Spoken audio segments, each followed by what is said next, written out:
Alors ici, on va corriger l'exercice 21, page 305. Alors, dans cet exercice, il s'agissait d'une kermesse et on proposait un jeu. Donc pour jouer, on payait d'abord 2 €. Ensuite, on tire une carte dans un jeu de 32 cartes. Si on trouve un cœur, on reçoit 10 €. Si on obtient l'as de pique, on donne 20 € à la caisse des écoles. Et dans tous les autres cas, on a seulement perdu sa mise de départ. Alors, on appelle grand X le gain algébrique en euros. Donc, gain algébrique, ça veut dire, comme il est dit dans l'énoncé, que c'est un gain qui peut être négatif si on perd de l'argent. Alors, deux questions. Préciser les valeurs prises par la variable aléatoire grand X, puis déterminer la probabilité de l'événement grand X égale à petit a, mais ici, on savait que petit a est égal à moins 2. Donc, il fallait trouver la probabilité que grand X soit égal à moins 2. Alors, première question, préciser les valeurs prises par la variable grand X. Donc, il faut d'abord qu'on regarde à nouveau l'énoncé et pour savoir ce que représente grand X. Grand X, c'est le gain du joueur.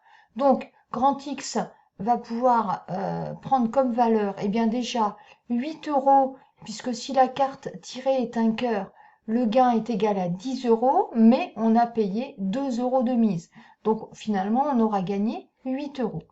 Si maintenant la carte tirée est l'as de pique, donc si c'est l'as de pique, on nous dit qu'on perd 20 € puisqu'on donne 20 € à la caisse des écoles.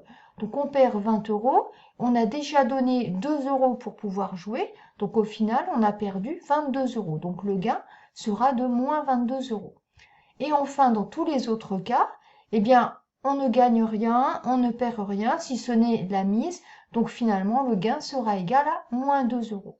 Donc on va conclure que les valeurs prises par grand X sont moins 22, moins 2 et 8. Donc tout ceci en euros. Pour la deuxième question, déterminer la probabilité que grand X soit égal à moins 2, c'est-à-dire la probabilité que le gain soit égal à moins 2 €.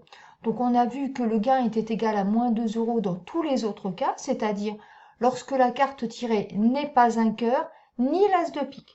Donc pour faire notre calcul, il va falloir déterminer finalement la probabilité que la carte tirée ne soit ni un cœur ni l'as de pique.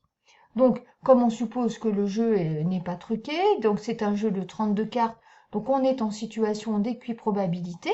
Donc on va compter combien il nous reste de cartes, si on enlève les cœurs et l'as de pique, donc il va nous rester 32 cartes, moins les 8 cœurs et l'as de pique. Donc au final, il va nous rester 23 cartes sur 32.